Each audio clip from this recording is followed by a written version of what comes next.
अस्सलाम वालेकुम दोस्तों रंधावा व्लॉग यूट्यूब चैनल ते खुश आमदीद। हाँ जी, उम्मीद करते तमाम दो ठीक ठाक होणगे। हाँ जी दोस्तों, अज मौजूद है जी लाहौर ते भट्टी साहब के शोरूम से मौजूद हाँ। तो भाई बिलाल साहब साडे नाल आ, अपना पाकिस्तान यूट्यूब चैनल ते इन्हां नाल गलबात करते हैं आपां ते कोई ट्रैक्टरां दा रेट वगैरह के बारे भी जानते हैं ते खासकर छोटे वीडियो ते इन्हां दा इंटरव्यू लैंदे आ, इन्हां नूं पुछदे आ गलबात सारी ते फिर भट्टी साहब आउंदे आ ते उन्हां नाल गलबात करदे आ और इन्हां दे रेट वगैरह तो भी अपडेट दिंदे आ। अस्सलाम वालेकुम जी। वालेकुम सलाम जी रंधावा साहब।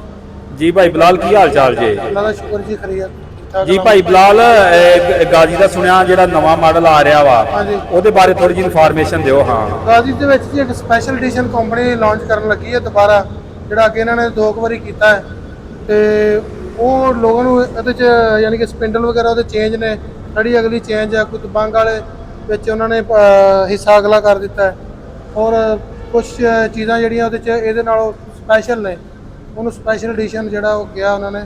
ਥੋੜਾ ਕੀਮਤ ਦਾ ਫਰਕ ਹੋਏਗਾ ਤੇ ਬਾਕੀ ਜਿਹੜੀਆਂ ਚੀਜ਼ਾਂ ਜੀ ਇਹ ਗਾਜ਼ੀ ਹੈ, ਇਹਦੇ 'ਚ ਇਹਨਾਂ ਨੇ ਸਟicker ਚੇਂਜ ਕੀਤਾ ਹੈ। ਪਹਿਲੇ ਜੀ ਇਹ ਵਾਈਟ ਸਟicker 'ਚ ਆਇਆ, ਇਹ ਲੋਕਾਂ ਨੇ ਜਿਹੜਾ ਪਸੰਦ ਨਹੀਂ ਕੀਤਾ। ਇਹ ਕਾਫੀ ਦੇਰ ਦਾ ਟਰੈਕਟਰ ਖੜਾ ਹੈ ਤੇ ਭੱਟੀ ਸਾਹਿਬ ਵੀ ਅੱਗੇ ਆਉਣ ਵਾਲੇ ਹੀ ਆ, ਉਹ ਵੀ ਦੱਸ ਰਹੇ ਸੀ ਕਿ ਇਹ ਜਿਹੜਾ ਟਰੈਕਟਰ ਹੈ ਨਾ ਕਾਫੀ ਦੇਰ ਦਾ ਖੜਾ, ਲੇਕਿਨ ਕੰਪਨੀ ਨੇ ਵੀ ਕਿਹਾ ਕਿ ਇਹਦਾ ਸਟicker ਚੇਂਜ ਕਰੋ, ਸਟicker ਇਹ ਦੇ ਦਿਓ। ਇਹ ਜਿਹੜਾ ਹੋਲੈਂਡ ਦਾ ਬਲੂ ਦੇ ਵਿੱਚ ਹੈ ਨਾ ਪੱਟੀ, ਇਹ ਲੋਕਾਂ ਨੇ ਕਾਫੀ ਪਸੰਦ ਕੀਤੀ ਹੈ। ਬਾਕੀ ਇਹ ਛੋਟੇ ਜ਼ਿਮੀਂਦਾਰ ਵਾਸਤੇ ਅੱਛਾ ਟਰੈਕਟਰ ਹੈ, ਜਿਹਦੇ ਕੋਲ 40-50 ਏਕੜ ਦਾ ਜ਼ਿਮੀਂਦਾਰ ਹੈ, ਉਹਦੇ ਵਾਸਤੇ ਅੱਛਾ ਟਰੈਕਟਰ ਡਿਸਕਾਂ ਦੇ ਹਾਲਾਂ ਤੇ ਪਾਓ ਤੁਸੀਂ। ਇਹ ਭਾਈ ਇਹਦਾ ਟੋਰਾ ਹੀ ਬਹੁਤ ਹੈ, ਬਦਮਾਸ਼ ਟਰੈਕਟਰ ਹੈ, ਡੀਜ਼ਲ ਦਾ ਖਰਚਾ ਥੋੜਾ ਹੈ। ਸਿਰਫ ਇਹਦੇ 'ਚ ਮਸਲਾ ਆ ਜਾਂਦਾ ਉਹ ਜਿਹੜਾ ਤੁਸੀਂ ਕਹਿੰਦੇ ਹੋ ਹੈਡ ਗੈਸਕਟ ਦਾ, ਤੇ ਉਹ ਵੀ ਕੰਪਨੀ ਵਾਲਿਆਂ ਨੂੰ ਪੁੱਛਿਆ ਸੀ, ਉਹਨਾਂ ਨੇ ਕਿਹਾ ਜੀ ਅਸੀਂ ਜਿਹੜਾ ਨਵਾਂ ਹੁਣ ਮਾਡਲ ਦੇ ਰਹੇ ਹਾਂ ਨਾ, ਇਹਦੇ ਵਿੱਚ ਅਸੀਂ ਇਹਦੇ ਕੋਈ ਪਾਰਟਸ ਵਗੈਰਾ ਬਿਹਤਰ ਕੀਤੇ ਆ।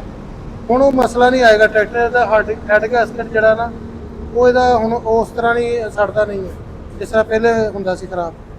ਤੇ ਬਾਕੀ ਅੱਛਾ ਟਰੈਕਟਰ ਹੈ ਜੀ, ਇਹਦੇ 'ਚ ਆਪਣਾ ਤੁਸੀਂ ਇਹਨੂੰ ਚਲਾਓ, ਆਪਣਾ ਥ੍ਰੈਸ਼ਰ ਤੇ ਚਲਾਓ, ਰੂਟਾਵੇਟਰ ਤੇ ਚਲਾਓ, ਹਲਾਂ ਤੇ ਡਿਸਕਾਂ ਤੇ ਚਲਾਓ, ਟੋਰਾ ਅੱਛਾ ਹੈ।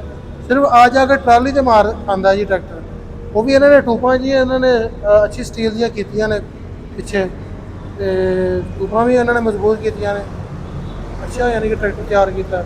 ਇਸ ਤੋਂ ਇਲਾਵਾ ਇੱਕ ਨਵਾਂ ਮਾਡਲ ਵੀ ਲਾਂਚ ਕਰਨਾ ਇਹਨਾਂ ਨੇ ਅਗਸਤ ਵਿੱਚ, ਮੇਰਾ ਖਿਆਲ ਨਵਾਂ ਮਾਡਲ ਦੇਣਗੇ ਤੇ ਉਹ ਬਹੁਤ ਬੜਾ ਅੱਛਾ ਟਰੈਕਟਰ ਕਹਿੰਦੇ ਅਸੀਂ ਤਿਆਰ ਕਰ ਰਹੇ ਹਾਂ, ਉਹਦੇ ਵਾਸਤੇ ਜ਼ਰਾ ਇੰਤਜ਼ਾਰ ਕਰਨਾ ਪਏਗਾ।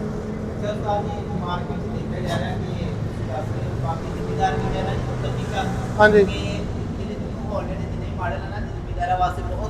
हाँ जी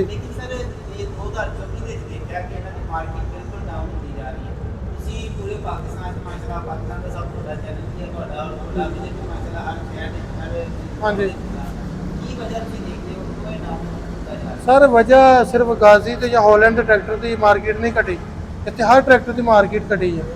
पिछले साल जिन्हें भी ट्रैक्टर सेल होए सन, इस साल ਹੁਣ ਆਣ ਕੇ ਕਣਕ ਦਾ ਕਰਕੇ ਨਾ ਗੰਦਮ ਤੇ ਰੇਟ ਦੀ ਵਜ੍ਹਾ ਤੋਂ ਜਿੰਨੀ ਕਿ ਜ਼ਿਮੀਂਦਾਰਾਂ ਤੇ ਬੁਰਾ ਵਕਤ ਆ ਗਿਆ, ਯਾਨੀ ਕਿ ਹਕੂਮਤ ਦੀ ਨਾਹਲੀ ਦੀ ਵਜ੍ਹਾ ਤੋਂ, ਕਿ ਪੁਲਿਸੀਆਂ ਜਿਹੜੀਆਂ ਗਵਰਨਮੈਂਟ ਦੀਆਂ ਨੇ ਉਹ ਜ਼ਿਮੀਂਦਾਰਾਂ ਦੇ ਹੱਕ 'ਚ ਨਹੀਂ ਹੈ।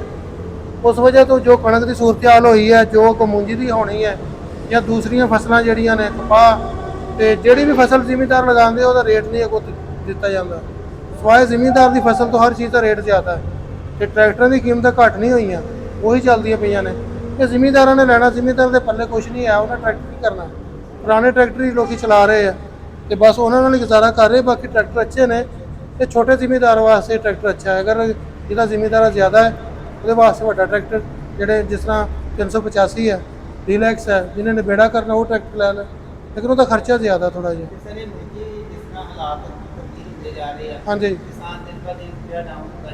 ਹਾਂਜੀ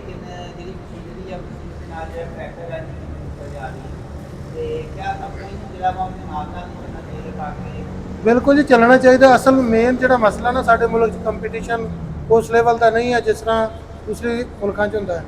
ਹੁਣ ਇੰਡੀਆ ਦੀ ਗੱਲ ਕਰੀਏ, ਉੱਥੇ 35-30 ਕੰਪਨੀਆਂ ਨੇ ਉੱਥੇ ਤਕਰੀਬਨ ਜਿਹੜੀਆਂ ਟਰੈਕਟਰ ਬਣਾ ਰਹੀਆਂ ਨੇ, ਤੇ ਉਹਨਾਂ ਦੇ ਕੰਪੀਟੀਸ਼ਨ ਹੈ, ਉਹ ਰੇਟ ਵੀ ਸਭ ਤੋਂ ਘੱਟ ਦੇ ਰਹੇ ਆ। ਉੱਥੇ ਟਰੈਕਟਰ ਵੀ ਸਸਤੇ ਆ, ਉੱਥੇ ਟਰੈਕਟਰ ਵੀ ਮਿਆਰੀ ਹੈ। ਇੱਥੇ ਸਿਰਫ 2 ਕੰਪਨੀਆਂ ਨੇ, ਤਾਂ ਦੋਵੇਂ ਰਲ ਮਿਲ ਕੇ ਰੇਟ बढ़ा ਦਿੰਦੀਆਂ ਨੇ, ਜਦੋਂ ਮੌਕਾ ਮਿਲਦਾ ਘਟਾਉਂਦੇ ਨਹੀਂ ਹੈ। ਕੋਈ ਸਾਡੀ ਗੌਰਮੈਂਟ ਵੀ ਜ਼ਿਮੀਂਦਾਰ ਦੇ ਤਵੱਜੋ ਨਹੀਂ ਦੇ ਰਹੀ, ਯਾਨੀ ਕਿ ਜ਼ਿਮੀਂਦਾਰ ਨੂੰ ਚਾਹੀਦਾ ਕਿ ਥੋੜਾ ਚੈੱਕ ਕਰੇ, ਹਕੂਮਤ ਨੂੰ ਚਾਹੀਦਾ ਕਿ ਚੈੱਕ ਕਰੇ ਕਿ ਜ਼ਿਮੀਂਦਾਰਾਂ ਨੂੰ ਜਿਹੜੀ ਚੀਜ਼ਾਂ ਮਿਲਦੀਆਂ ਪਈਆਂ ਨੇ ਸਹੀ ਰੇਟ ਤੇ ਮਿਲਦੀਆਂ ਪਈਆਂ। ਇਹਨਾਂ ਦਾ ਮਾਰਜਨ ਦੇਖੇ, ਇਹਨਾਂ ਦਾ ਪ੍ਰੋਫਿਟ ਦੇਖੇ ਕਿ ਪ੍ਰੋਫਿਟ ਕਿੰਨੀ ਹੈ ਇਹਨਾਂ ਦੀ। ਤੇ ਇਸ ਤੋਂ ਬਾਅਦ ਅਗਰ ਟਰੈਕਟਰ ਦੀ ਕੀਮਤ ਨਹੀਂ ਘਟਾ ਰਹੇ ਤੇ ਫਿਰ ਇਹੀ ਹੈ ਕਿ ਫਿਰ ਜ਼ਿਮੀਂਦਾਰਾਂ ਨੂੰ ਸੋਚਣਾ ਚਾਹੀਦਾ, ਲੇਕਿਨ ਜ਼ਿਮੀਂਦਾਰ ਕੋ ਅਜੇ ਫਿਲਹਾਲ ਆਪਸ਼ਨ ਕੋਈ ਨਹੀਂ। ਜੇ ਅਗਰ ਉਹ ਮੈਸੀ ਤੋਂ ਨਸਦਾ ਤਾਂ ਫੀਡ ਲਾਣਾ ਪੈਂਦਾ। ਜਿਸ ਤਰ੍ਹਾਂ ਹੁਣ ATS ਆਇਆ ਤੇ ATS ਥੋੜੇ ਟਰੈਕਟਰ ਬਣਾ ਰਿਹਾ, ਲੇਕਿਨ ਉਹ ਡਿਮਾਂਡ ਨਹੀਂ ਜੇ ਪੂਰੀ ਕਰ ਸਕਦਾ। ਉਹ ਥੋੜੇ ਟਰੈਕਟਰ ਚੰਦ ਟਰੈਕਟਰ ਬਣਾ ਰਿਹਾ, ਲੇਕਿਨ ਅੱਛੇ ਟਰੈਕਟਰ ਬਣਾ ਰਿਹਾ। ਤੇ ਇਹੀ 4-5 ਕੰਪਨੀਆਂ ਨੇ ਆਪਣੇ ਮੁਲਕ 'ਚ, ਹੋਰ ਹੈ ਕੀ।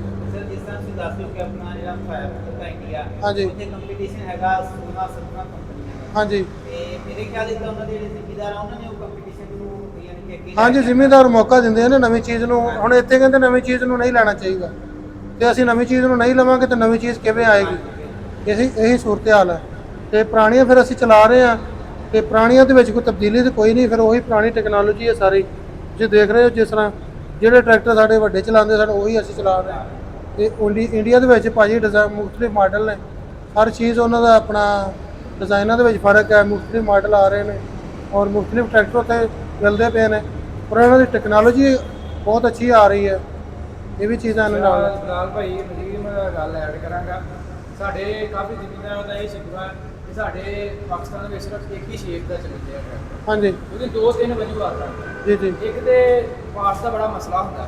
ਹਾਂਜੀ ਇੱਕ ਸ਼ੇਪ ਨਾਲ ਇਹ ਹੈ ਕਿ ਪਾਰਟਸ ਦਾ ਮਸਲਾ ਜਿਹੜਾ ਹੁਣ ਕੋਈ ਵੀ ਛੋਟੀ ਕੰਪਨੀ ਆਉਂਦੀ ਜਿਵੇਂ ਹੁਣ ATS ਆਈ ਹੈ, ਹਾਂਜੀ ਉਹਨੂੰ ਇਹਦਾ ਮਸਲਾ ਹੁਣ ਕੋਈ ਨਹੀਂ ਪਾਰਟਸ ਦਾ। ਉਹ ਤਾਂ ਅੱਗੇ ਲੋਕਲ ਕੰਪਨੀ ਦਾ ਪਾਰਟਸ ਉਹਦੇ ਫਿੱਟ ਹੋ ਜਾਣਾ। ਹਾਂਜੀ ਇਸੇ ਬਾਰੇ ਜਿਹੜਾ ਨਾ ਆਪਣੀ ਸ਼ੇਪ ਇੱਕ ਹੀ ਚੱਲਣ ਦੀ, ਤਕਰੀਬਨ ਫੁੱਲ ਪਾਵਰ ਦੀ ਹੈ ATS ਮਿਲਦਾ ਤੇ ਤਕਰੀਬਨ ਸ਼ੇਪ ਇੱਕ ਹੀ ਚੱਲਦੀ। ਹਾਂਜੀ, ਉਹ ਤਾਂ ਪਾਰਟਸ ਯਾਨੀ ਮਾਰਕੀਟ ਦੇ ਵਿੱਚ ਮੌਜੂਦ ਹੈ ਪਹਿਲੇ ਹੀ, ਹਾਂਜੀ ਇਸ ਕਰਕੇ ਉਹ ਚੇਂਜ ਨਹੀਂ ਕਰ ਰਹੇ। ਦੇਖੋ ਇੱਕ ਚੀਜ਼ ਵੀ ਚੇਂਜ ਕਰਨਗੇ ਨਾ ਤੇ ਪੂਰੇ ਮੁਲਕ ਦੇ ਵਿੱਚ ਉਹਦਾ ਸਮਾਨ ਉਹਨਾਂ ਨੂੰ ਦੇਣਾ ਪੈਣਾ, ਉਹ ਬੜਾ ਕੰਮ ਹੈ। ਉਹ ਬੜਾ ਮੁਸ਼ਕਲ ਹੁੰਦਾ। ਇਸ ਕਰਕੇ ਉਹ ਚੇਂਜ ਨਹੀਂ ਕਰਦੇ। ਫਿਰ ਜ਼ਿਮੀਂਦਾਰ ਜਿਹੜੀ ਚੀਜ਼ ਚੇਂਜ ਕੀਤੀ ਹੈ ਉਹਨੂੰ ਲੈਂਦਾ ਨਹੀਂ। ਉਹਨੂੰ ਇਹ ਹੈ ਕਿ ਇਹਦਾ ਪਾਰਟ ਕਿੱਥੋਂ ਮਿਲਣਾ ਸਾਨੂੰ।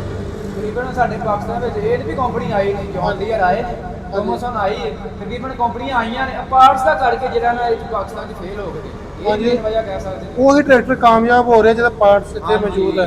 ਤੇ ਬਾਕੀ ਅੱਜ ਕੱਲ ਟਰੈਕਟਰਾਂ ਦੇ ਰੇਟ ਦੇ ਹਵਾਲੇ ਨਾਲ ਵੀ ਕੁਝ ਫਾਰਮ ਵੀ ਚੱਲਦੀਆਂ ਨੇ ਕਿ ਟਰੈਕਟਰ ਸਸਤੇ ਹੋਣੇ ਨੇ, ਹਾਂਜੀ ਕੋਈ ਕਹਿੰਦਾ ਟਰੈਕਟਰ ਮਹਿੰਗੇ ਹੋਣੇ ਨੇ। ਉਹੀ ਗੱਲ ਹੈ ਕਿ ਟਰੈਕਟਰ ਤੇ ਅਗਰ ਬਜਟ ਦੇ ਵਿੱਚ ਟੈਕਸ ਲੱਗਾ, ਘੱਟ ਹੋਣ ਦਾ ਤੇ ਚਾਂਸ ਕੋਈ ਨਹੀਂ ਹੈ ਇੱਥੇ। ਹਾਂਜੀ ਅਗਰ ਟੈਕਸ ਲੱਗਾ ਤੇ ਫਿਰ ਟਰੈਕਟਰ ਮਹਿੰਗੇ ਹੋ ਜਾਣੇ ਨੇ, ਤੇ ਸਸਤੇ ਹੋਣ ਦਾ ਤੇ ਫਿਲਹਾਲ ਕੋਈ ਨਹੀਂ ਨਜ਼ਰ ਆ ਰਿਹਾ। ਬਾਕੀ ਫਿਲਹਾਲ ਕੋਈ ਵਜ਼ੀਰ ਕੰਪਨੀ ਸਪੈਸ਼ਲ ਐਡੀਸ਼ਨ ਕੱਢਣ ਲੱਗੀ, ਤੁਹਾਡੇ ਖਿਆਲ ਦੇ ਵਿੱਚ ਗਾਜ਼ੀ ਬੈਸਟ ਹੈ ਜਾਂ ਸਪੈਸ਼ਲ ਐਡੀਸ਼ਨ ਤੁਹਾਡੀ ਇਹ ਸਪੈਸ਼ਲ ਐਡੀਸ਼ਨ ਅੱਛਾ ਹੀ, ਇੰਜਨ ਉਹੀ ਹੈ, ਹਾਂਜੀ। ਕੁਝ ਮਜ਼ਬੂਤੀ ਉਹਨਾਂ ਨੇ ਅਗਲੇ ਹਿੱਸੇ 'ਚ ਕੀਤੀ ਹੈ, ਕੋਈ ਥੜੀ ਮਜ਼ਬੂਤ ਕੀਤਾ ਉਹਨਾਂ ਨੇ। ਔਰ ਵੀ ਚੇਂਜ ਹੈ, ਤਕਰੀਬਨ ਇੱਕ ਹੋਰ ਇਧਰ ਬਣਾਇਆ, ਬਾਕੀ ਇਧਰ ਲਾਇਆ ਹੈ। ਹਾਂਜੀ, ਉਹਨਾਂ ਨੇ ਜੈਕ ਵੀ ਉਹ ਵੀ ਚੇਂਜ ਕੀਤਾ ਹੈ। ਔਰ ਇਸ ਤੋਂ ਇਲਾਵਾ ਯਾਨੀ ਕਿ ਟਰੈਕਟਰ ਦੇ ਵਿੱਚ ਥੋੜੀ ਤਬਦੀਲੀ ਉਹਨਾਂ ਨੇ ਕੀਤੀ, ਅੱਛਾ ਕੀਤਾ ਹੈ। ਔਰ ਹਾਂਜੀ, ਟਾਇਰ ਲਗਾ ਦਿੱਤੇ ਨੇ। ਬਾਕੀ ਗੱਲ ਇਹ ਹੈ ਕਿ ਜਿਹੜਾ ਹੁਣ 85 ਹਾਰਸ ਪਾਵਰ ਦਬੰਗ ਦੀ ਜਗ੍ਹਾ ਤੇ ਜਿਹੜਾ ਮਾਡਲ ਲਾਣਾ ਹੈ ਉਹ ਵੀ ਬਹੁਤ ਅੱਛਾ ਟਰੈਕਟਰ ਤਿਆਰ ਕਰਦੇ ਪਏ ਆ। ਉਹ ਕਹਿੰਦੇ ਕਿ ਅਸੀਂ ਅਗਸਤ ਵਿੱਚ ਲਾਂਚ ਕਰ ਦੇਣਾ। ਇਹ ਬਲਾਲ ਭਾਈ ਹਰ ਮਹੀਨੇ ਬਾਅਦ ਅਗਲਾ ਮਹੀਨਾ ਦੱਸੀ ਰਿਹਾ ਆ ਨਹੀਂ ਰਿਹਾ ਅਗਲਾ ਮਹੀਨਾ। ਬਸ ਉਹ ਪਤਾ ਨਹੀਂ ਉਹਨਾਂ ਦੀ ਕੋਈ ਮਜਬੂਰੀ ਹੈ ਜਾਂ ਉਹਨਾਂ ਉਹ ਕਾਮਯਾਬ ਨਹੀਂ ਹੋ ਰਿਹਾ। ਇਹ ਚੀਜ਼ਾਂ ਨੇ ਨਾਲ ਨਾਲ ਅਗਰ ਤੁਹਾਨੂੰ ਪਤਾ ਸੀਜ਼ਨ ਫਿਰ ਖਤਮ ਹੋ ਹੀ ਗਿਆ ਇੱਕ ਹਿਸਾਬ ਦਾ। ਸੀਜ਼ਨ ਖਤਮ ਹੋ ਗਿਆ, ਸੀਜ਼ਨ ਕੋ ਫੇਰ ਆ ਜਾਣਾ ਜੀ। ਇਹ ਸੀਜ਼ਨ ਤੇ ਆਉਂਦੇ ਜਾਂਦੇ ਰਹਿੰਦੇ ਨੇ। ਉਸਤਾਦ ਜੀ ਦੇ ਜੇ ਦੱਸੋ ਜਿਹੜੇ ਆਪਣੇ ਜ਼ਿਮੀਂਦਾਰ ਦੇਖ ਰਹੇ ਆ, ਹਾਂਜੀ। ਜੇ ਤੁਹਾਨੂੰ ਕਹਿਣਾ ਚਾਹੁੰਦੇ ਕਿ ਕਿਹੜੇ ਟਾਈਮ ਦੇ ਰਹਿਣ ਦੇ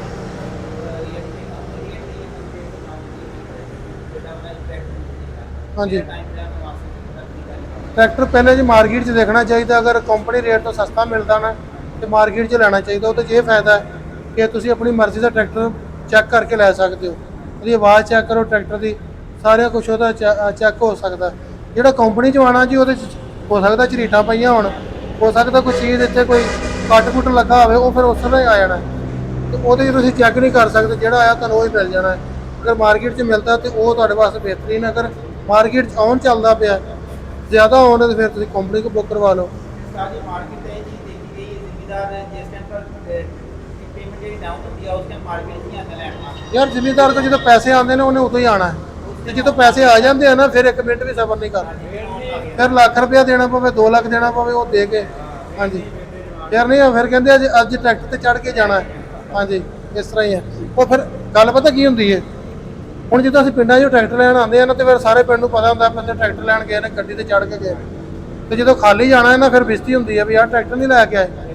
ਤੇ ਉਹ ਇਸੇ ਗੱਲ ਪਿੱਛੇ ਹੀ 1-2 ਲੱਖ ਰੁਪਏ ਵੱਧ ਲਾ ਦਿੰਦੇ ਵੀ ਅੱਜ ਅਸੀਂ ਆਏ ਆ ਟਰੈਕਟਰ ਅਸੀਂ ਲੈ ਕੇ ਜਾਣਾ।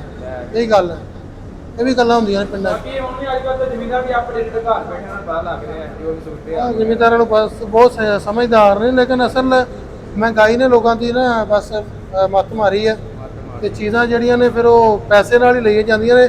ਪੈਸੇ ਕੋਲ ਹੋਣ ਤੇ ਚੀਜ਼ ਮਹਿੰਗੀ ਨਹੀਂ ਹੁੰਦੀ, ਜਦੋਂ ਪੈਸੇ ਕੋਲ ਹੀ ਨਹੀਂ ਫਿਰ ਹਰ ਚੀਜ਼ ਮਹਿੰਗੀ ਹੈ। ਹਾਂਜੀ ਇਹੀ ਗੱਲ ਹੈ। ਬਾਕੀ ਭਾਈ ਜ਼ਿਮੀਦਾਰ ਤੇ ਪਰੇਸ਼ਾਨ ਆ ਭਾਈ ਬਲਾਲ, ਜਿਹੜੇ ਡੀਲਰ ਨੇ ਸ਼ੋਰੂਮਾਂ ਦੇ ਮਾਲਕ ਉਹ ਵੀ ਪਰੇਸ਼ਾਨ ਨੇ। ਬੜੇ ਪਰੇਸ਼ਾਨ ਨੇ ਭਾਈ, ਇਹਨਾਂ ਨੂੰ ਤੇ ਕਿਰਾਏ ਪੈ ਰਹੇ ਨੇ ਕਿ ਭੱਟੀ ਸਾਹਿਬ ਵੀ ਦੱਸ ਰਹੇ ਸਨ, ਮਜ਼ੀਦ ਵੀ ਆ ਕੇ ਗੱਲਬਾਤ ਦੱਸਣਗੇ। ਉਹਨਾਂ ਨੂੰ ਕਿਰਾਏ ਪੈ ਰਹੇ ਨੇ, ਤਨਖਾਹਾਂ ਪੈ ਰਹੀਆਂ ਨੇ, ਟਰੈਕਟਰ ਵਿਕਣਗੇ ਤੇ ਉਹਨਾਂ ਨੂੰ ਕੁਛ ਆਣਾ ਹੈ। ਹਾਂਜੀ। ਕੰਪਨੀ ਤੇ ਇਹਨਾਂ ਨੂੰ ਦੇ ਰਹੀ ਹੈ, ਸਿਰਫ ਕਮਿਸ਼ਨ ਹੀ ਦੇ ਰਹੀ ਹੈ। ਤੇ ਜੇ ਮਸਲਾ ਟਰੈਕਟਰ ਸੇਲ ਨਾ ਹੋਣਗੇ, ਖੜੇ ਰਹਿਣਗੇ, ਜਿਵੇਂ ਆ ਭੱਟੀ ਸਾਹਿਬ ਕਹਿੰਦੇ ਸੀ ਆ 4 ਮਹੀਨੇ ਹੋ ਗਿਆ, ਇਹ ਹੁਣ ਕੰਪਨੀ ਦੀ ਵਜ੍ਹਾ ਤੋਂ ਸੇਲ ਨਹੀਂ ਹੋਇਆ ਕਿ ਸਟicker ਨਹੀਂ ਪਸੰਦ ਕਰ ਰਹੇ ਲੋਕ, ਕਹਿੰਦੇ ਹੋਲੈਂਡ ਵਾਲਾ ਸਟicker ਚਾਹੀਦਾ। ਇਹ ਸਟicker ਲੋਕਾਂ ਨੇ ਪਸੰਦ ਕੀਤਾ। ਤੇ ਬਾਕੀ ਇਹ ਕਿ ਹੁਣ ਉਹ ਟਰੈਕਟਰ ਸੇਲ ਨਹੀਂ ਹੋ ਰਹੇ ਤੇ ਉਹ ਸ਼ੋਰੂਮ ਵਾਲਿਆਂ ਦੇ ਪੈਣਾ ਸਾਰਾ। ਇਹ ਵੀ ਠੀਕ ਹੋ ਗਿਆ ਬਲਾਲ ਭਾਈ, ਬਹੁਤ ਮਿਹਰਬਾਨੀ ਜੀ, ਬਹੁਤ ਸ਼ੁਕਰੀਆ। ਹਾਂਜੀ।